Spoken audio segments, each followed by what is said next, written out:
দর্শক আমন্ত্রণ জানাচ্ছি সাদি লুপিকে নিবেদিত বলা না বলায়। বলা না বলায় আজ আমরা কথা বলবো আছে রোহিঙ্গা এনজিও চাঙ্গা।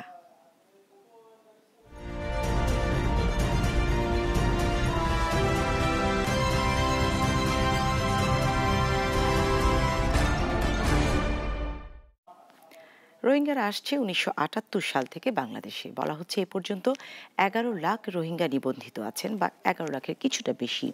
কিন্তু স্থানীয়রা বলছেন ১৫ লাখেরও বেশি রোহিঙ্গা বাংলাদেশে অনিবন্ধিত অবস্থায় আছে, সব মিলে ১৫ লাখের মতো। ১৯৭৮, ১৯৯০, ৯১ এবং ২০১৭ সাল এই সব বিভিন্ন সময়ে রোহিঙ্গারা এসেছেন বাংলাদেশে নানা কারণে। সর্বশেষ ২০১৭ সালে সবচেয়ে বেশি সংখ্যক রোহিঙ্গা বাংলাদেশে প্রবেশ করে। এরপরই শুরু হয় আন্তর্জাতিক বিভিন্ন সংস্থার কর্মকাণ্ড। রোহিঙ্গাদের নিয়ে কাজ করছে প্রশাসনের মতানুযায়ী ১০৫টি এনজিও। কিন্তু এরা আসলে সঠিক পরিসংখ্যান বাংলাদেশে নেই। এই এনজিওদের কার্যক্রম কি তাদের পরিধি, কি তাদের ফান্ড, এই সব কিছু নিয়ে আছে নানা বিতর্ক তর্ক। এটি নিয়ে গতকাল বড় একটি মিটিংয়ের কথা বলেছেন মুক্তিযুদ্ধ বিষয়ক মন্ত্রী এবং স্বরাষ্ট্রমন্ত্রী। তারপরে শুরু হয়েছে আসলে রোহিঙ্গাদের জন্য কি পরিমাণ ফান্ড ব্যবহৃত হচ্ছে আর কি পরিমাণ ফান্ড ব্যবহৃত হচ্ছে এনজিওদের কর্মকর্তাদের নিয়ে। এই সব কিছু নিয়ে আজ কথা বলবো বলা না বলায়। আমার সাথে দুজন অতিথি উপস্থিত আছে, পরিচয় করে দিচ্ছি তাদের সাথে। আমার বাম দিকে আছেন কে এম মোর্শেদ, পরিচালক ব্র্যাক, এবং আছেন নজরুল ইসলাম মিঠু, বাংলাদেশ প্রতিনিধি, জার্মান নিউজ এজেন্সি, যিনি রোহিঙ্গাদের নিয়ে কাজ করছেন দীর্ঘদিন।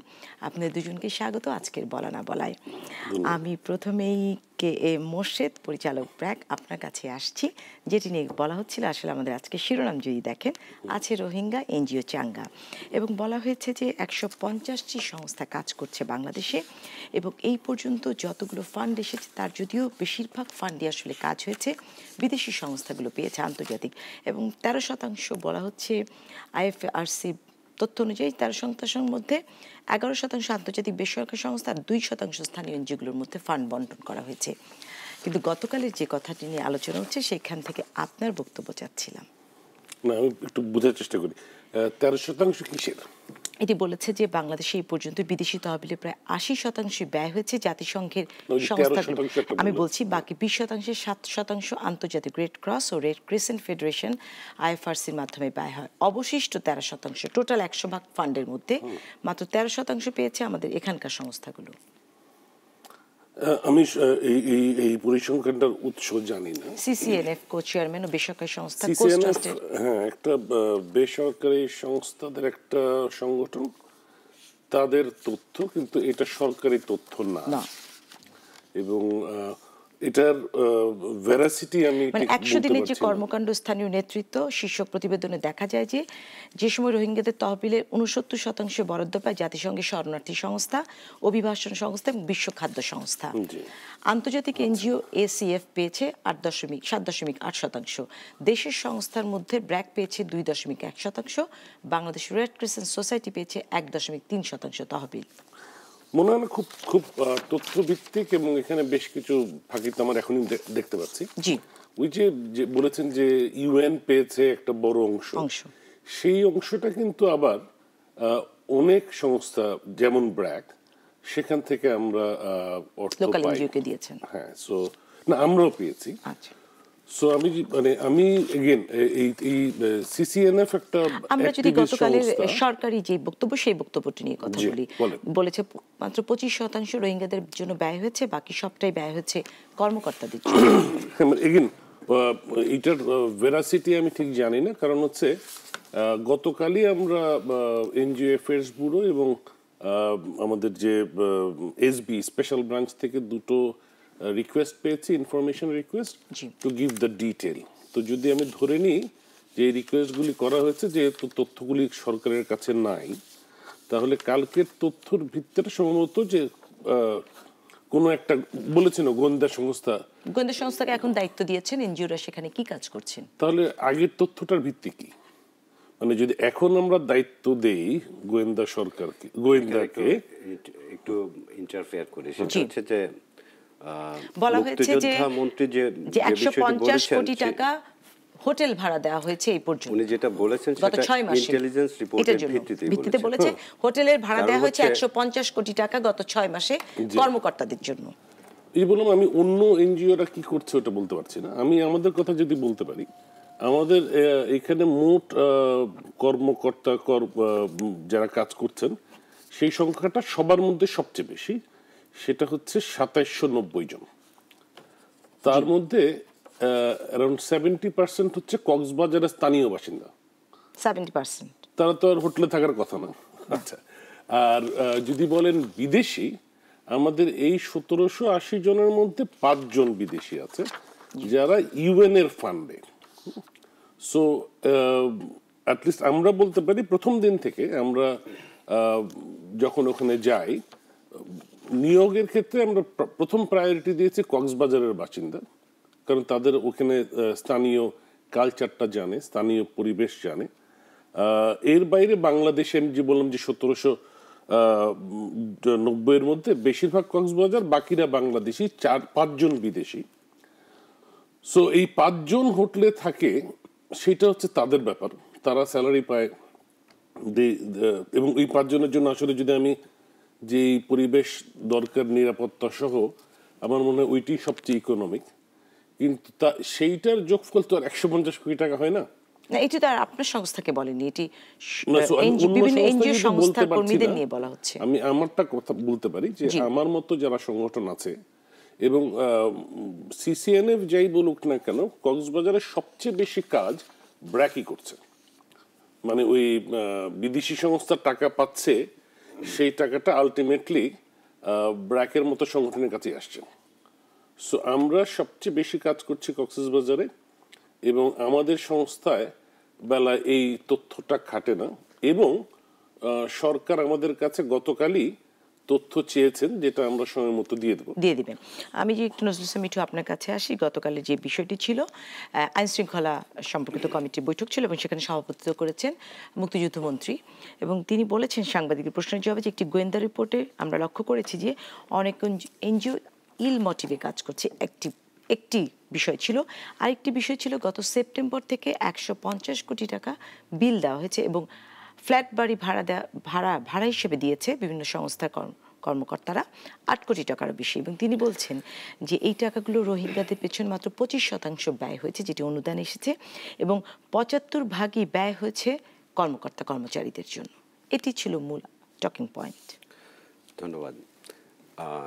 আমাকে আমন্ত্রণ জানানোর জন্য আপনাকে ধন্যবাদ। একই সঙ্গে আমি দুঃখ প্রকাশ করছি আজকে যে নিউজিল্যান্ডে যে ঘটনা ঘটেছে অবশ্যই সেটার জন্য, এবং আমি মনে করি যে নিউজিল্যান্ডের সরকার বিষয়টিকে অনুপুঙ্খ তদন্ত করে দোষী ব্যক্তিদেরকে চিহ্নিত করবেন এবং তাদেরকে বিচারের মুখোমুখি করবেন। আমাদের ক্রিকেট টিম অল্পের জন্য বেঁচে গেছে, এটি আমাদের জন্য অনেক বড় প্রাপ্তি। সো আসি আমাদের আজকের রোহিঙ্গা এনজিও চাঙ্গা, এবং গতকালকে যেই বৈঠকের কথা আপনি বলেছেন, সেই বৈঠকের রেফারেন্স দিয়ে বলি, এটা খুবই সত্য একটি ঘটনা। ২০১৭ সালে যখন প্রথম ইনফ্লাক্স শুরু হয়, ইনফ্যাক্ট আমি ২০১২ সালে যে একবার ইনফ্লাক্স হয়েছে, ২০১৬ সালে হয়েছে, ২০১৭ সালে হয়েছে, সবগুলো সময় আমি ভিজিট করেছি, এবং শুধুমাত্র ওই ইনফ্লাক্সের সময় আগে পরে আমার যাওয়া আসা মোটামুটি আছে। আমি ওখানকার পরিস্থিতিটা এমনই হয়েছে, ২০১৭ সালের আগস্ট মাসের ২৫ তারিখে যখন ইনফ্লাক্সটা শুরু হলো, তারপরে তখন আমি ধরেন যেই বাড়িতে ৫,০০০ টাকা ভাড়া দিয়ে থাকতাম, ওই বাড়ির ভাড়া হয়েছে ২৫,০০০ টাকা। বাস জাস্ট ২-৩ মাসের মধ্যেই কিন্তু ২৫,০০০ টাকা হয়েছে। চাহিদার সাথে আসলে এখন কেন এটা বেড়েছে কারণ হচ্ছে এই এনজিওগুলো যখন ফান্ড পাচ্ছে, তাদের মানুষজনকে যখন অ্যাকোমোডেট করার জন্য চেষ্টা করছে, ওখানকার লোকাল যারা বাড়ির মালিক তারা ভাড়াটা বাড়িয়ে দিচ্ছে ওই একই হারে। সবচেয়ে বেশি ক্ষতিগ্রস্ত যারা হচ্ছে তারা হচ্ছে এখানকার লোকাল খেটে খাওয়া মানুষ, হোস্ট কমিউনিটি যাদেরকে বলা হয়, ওনাদের ভাষায় যাদেরকে হোস্ট কমিউনিটি বলা হয়, তাদের হচ্ছে সবচেয়ে বেশি। একটি পেঁপের দাম যখন 10 টাকা ছিল, এখন সেটি 50 টাকা, তারা বলছে যে বাজারে দ্রব্যমূল্য। সো এই বিষয়গুলোকে সামনে নিয়ে আসাটা খুবই জরুরি ছিল। আর মাননীয় মন্ত্রী যেই কথাটি বলেছেন, সে কথাটি যথার্থই। তবে এই কথাটা এত পরে কেন? আমার কাছে মনে হচ্ছে যে এখানে অপারেশনাল কস্ট অনেক বেশি দেখানো হচ্ছে।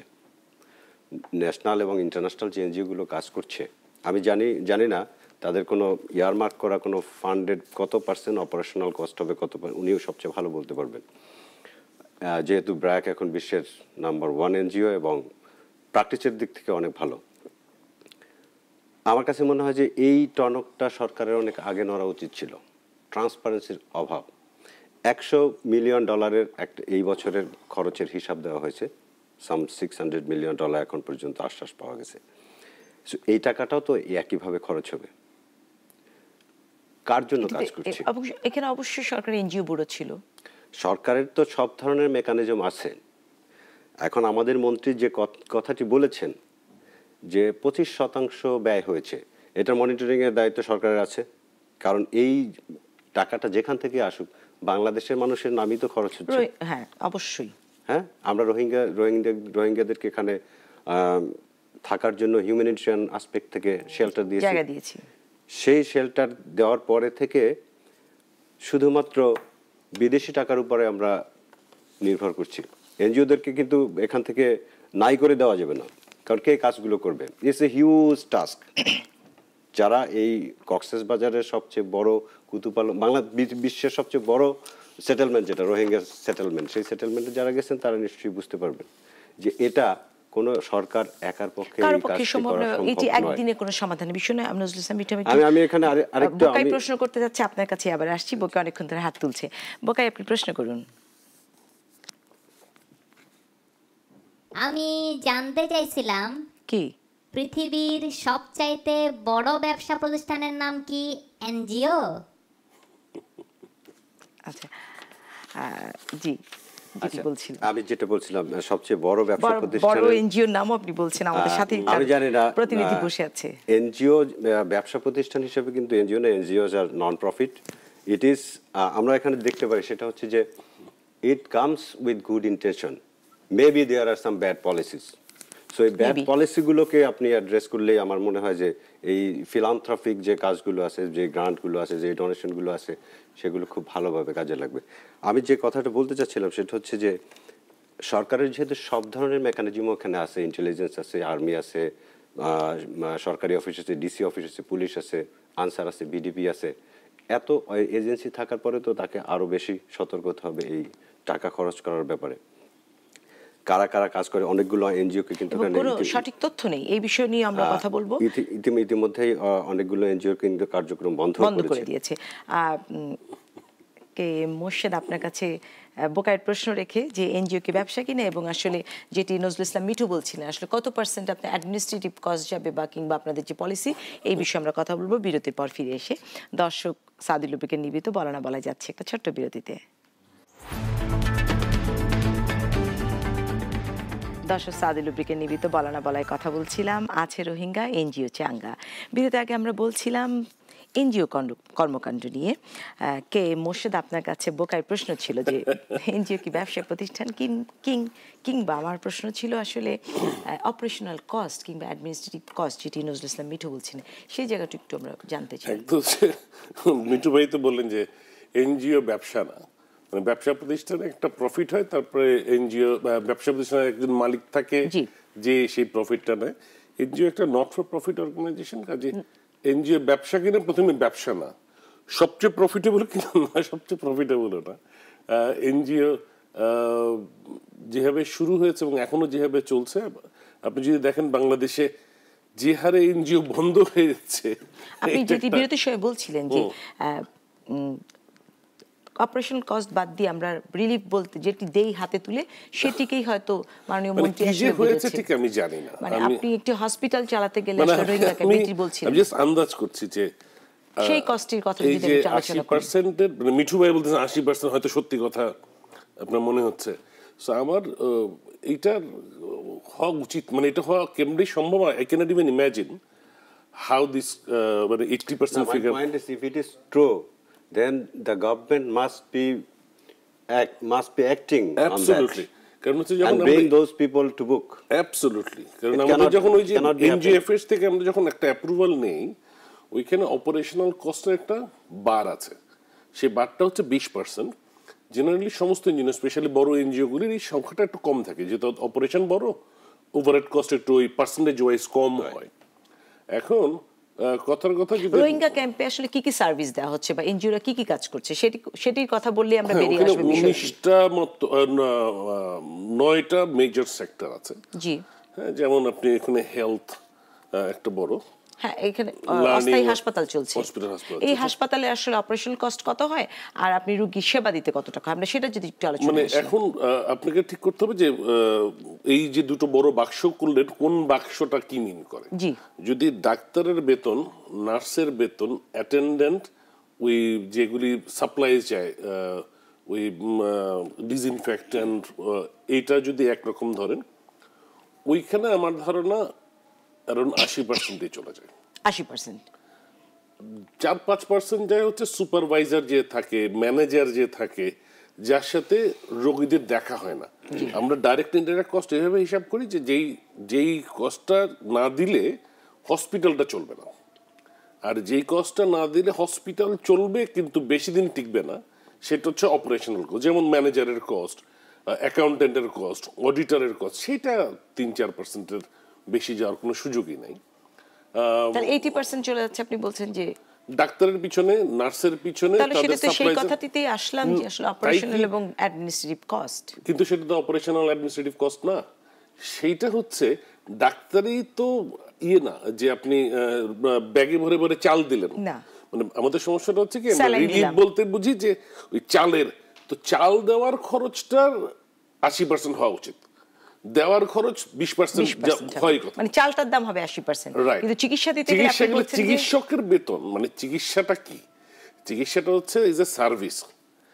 শিক্ষকের বেতন, আপনি সরকারি একটা হসপিটাল যখন চালান, সেইখানে আপনি যদি হিসাব করেন দেখবেন সরকারি হসপিটালে ওই মেইনটেনেন্সের জন্য 4-5% যায়, দুইজন যে ওই অ্যাকাউন্টেন্ট থাকে ওর জন্য 4-5, বাকি টাকাটা কিন্তু ডাক্তারদের জন্য। পেছনে আমি যদি এই জায়গায় নজরুল ইসলাম মিঠু আপনার কাছে আসি যে ক্যাম্পগুলোতে কত এনজিও কাজ করছে, কাদের তৎপরতা কি, কাদের কি, কত টাকা রোহিঙ্গাদের জন্য ব্যয় হচ্ছে, এর কোনো হিসাবই আসলে প্রশাসনও সঠিকভাবে দিতে পারছে না। তার মানে আপনি যে কথাটা বলছিলেন যে সমন্বয়হীনতা, নাকি আসলে চেক পয়েন্টগুলো কাজ করছে না? না, এখানে অনেকগুলো এবং যে বিদেশি অর্গানাইজেশন, সংস্থাগুলো কাজ করছে সেখানে তারা কি ধরনের ভিসা নিয়ে আসছে, তারা যখন চলে যাচ্ছে ট্যুরিস্ট ভিসা আসছে না বিজনেস ভিসা আসছে, তারা আসলে আয়কর দিয়ে যাচ্ছে কিনা, এগুলোর আসলে কোনো হিসাব নিকেশ নেই। আমার কাছে মনে হয় নিশ্চয়ই এগুলো সরকারের হিসাবের মধ্যে থাকে, কারণ আমি একজন বাংলাদেশী নাগরিক হিসেবে যখন ওখানে কাজ করতে যাই তখন কিন্তু আমাকে সব হিসাব দিতে ওই হয়। জায়গাগুলোর I come across those places, আমার পিছনে দুইজন মানুষ লেগে থাকে সবসময় যে এই লোকটা কোথায় যায়, কোথায় খায়, কোথায় থাকে, কোথায় ঘুমায়। এটা কিন্তু আবার আসলে দেখা হইলে আবার ওখান থেকে ফোন করে বলে, স্যার অমুক আসছে, অমুক সংস্থার লোক আসছে, কাজ করতে দেবো, এরকম তো অনেক সময় হয়েছে।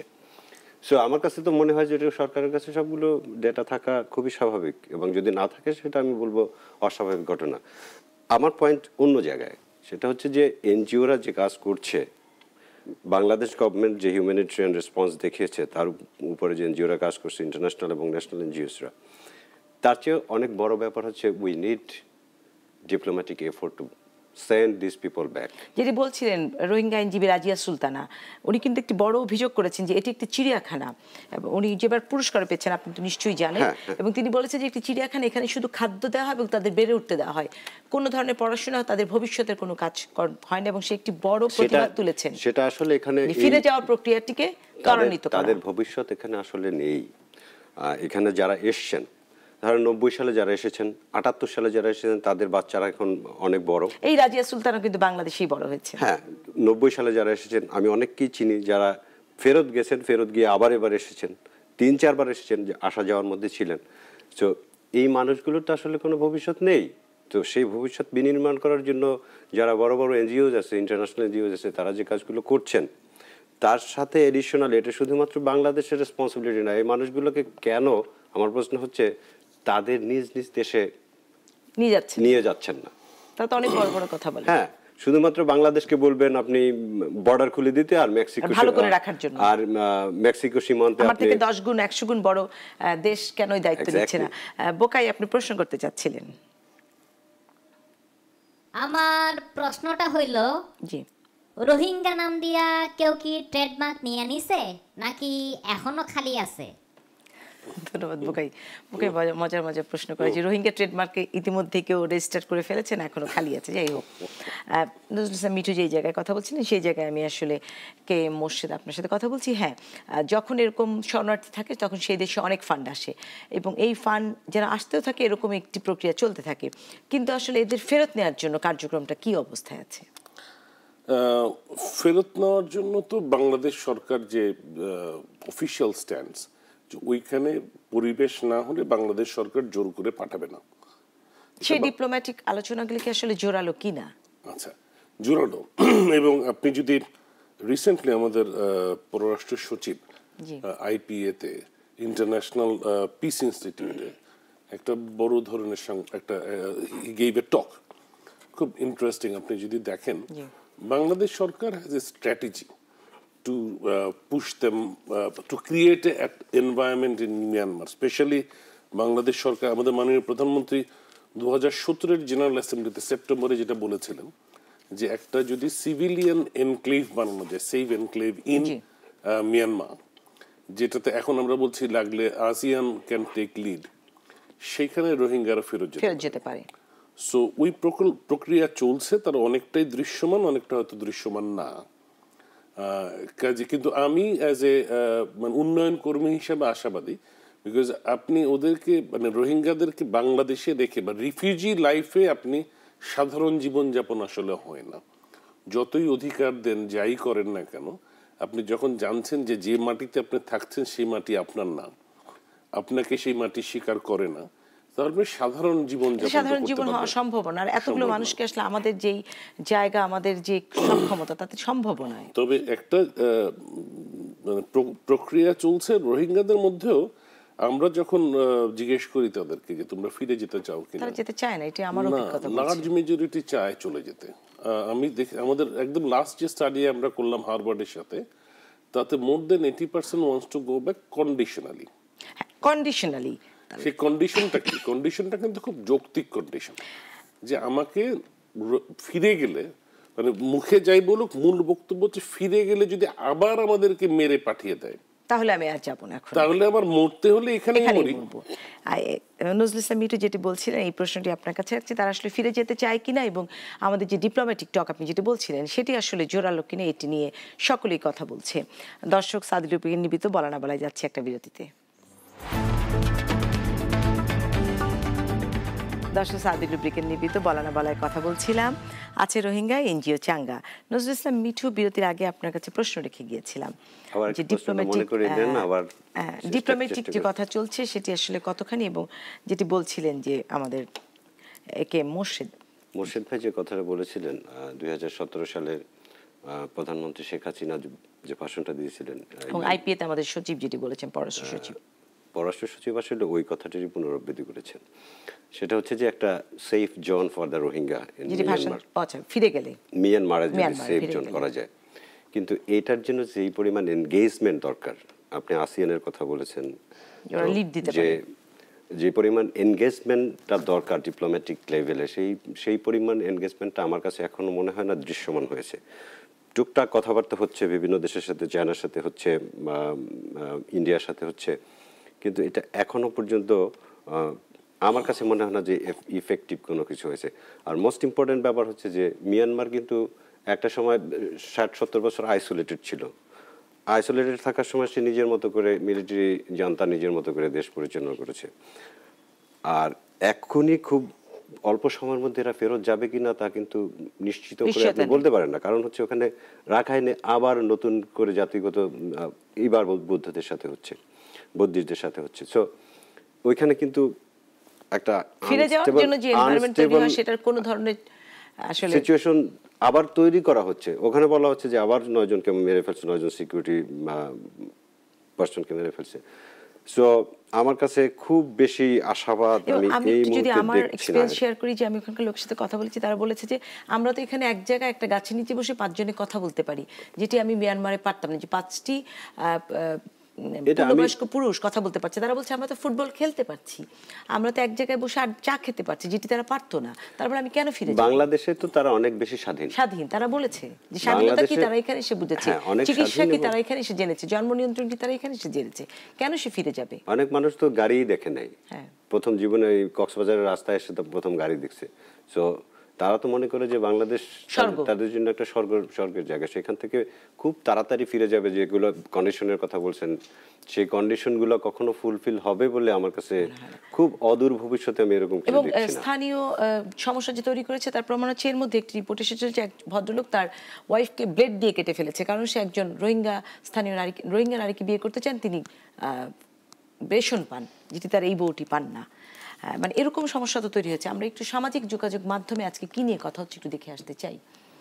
ইকবাল আহমেদ জিসান বলছেন, রোহিঙ্গা শিশুদের জন্য দেয়া WFP শিশু খাবার এখন চট্টগ্রামের দক্ষিণ খুলশী, 16 শহর 2 নং গেট সহ বিভিন্ন জায়গায় পাওয়া যায়।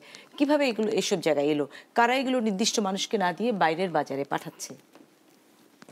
Next. I have nothing to say about the active shooting in New Zealand that took place. All I want to say is I am grateful to Almighty Allah for saving my brothers, my teammates. Okay. Virat Kohli bolchen, shocking and tragic. My heart goes out to the ones affected by this cowardly act at Christchurch. Thoughts with the Bangladesh team as well. Stay safe. Tamim Iqbal Khan bolchen, entire team got saved from active shooters. Fighting experience, and please keep us in your prayers. Mushfiqur Rahim bolchen, Alhamdulillah, Allah save us today while shooting in Christchurch in the mosque. We are extremely lucky. Never want to see these things happen again. Pray for us.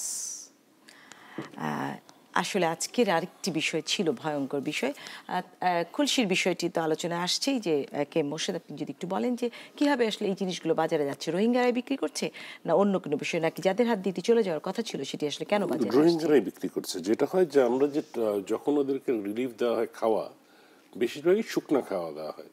এখন একজন মানুষের পক্ষে কতদিন শুধু শুকনা খাওয়ার এক খাওয়া সে প্রতিদিন খেতে না, একটু যেটা বিক্রি করে করে সে অন্য তারা কিছু বিক্রি কিনছে। করে ওইখানে ফ্রেশ প্রোডিউস খায়। এটা একটা চিন্তার ব্যাপার, তাহলে যারা দিচ্ছে তাদের আসলে এটি চিন্তার বিষয়, বা এটা তারা একটা চিন্তার গদবাধে বিষয়। দিয়ে কিন্তু যাচ্ছে কেন? জিনিসগুলি অনেক কিছু মিলিয়ে এটা একটা কমন ফেনোমেনা সারা দুনিয়াতেই, আচ্ছা, যে আপনি একটা সার্টেন জিনিসের বাইরে দিতে পারেন। দিতে পারে। নজরুল ইসলাম মিঠু, আমি একটু ক্রিকেট নিয়ে আপনার দৃষ্টি আকর্ষণ করছি, যে সবাই আসলে বলছে যে তারা সেভ এবং তারা সৌভাগ্যবান, এবং আজকে আমাদের বিসিবি বলছে যে কোনো নিরাপত্তাই ছিল না, এবং যিনি লোকাল লিয়াজো অফিসার তিনি সাথে ছিলেন না।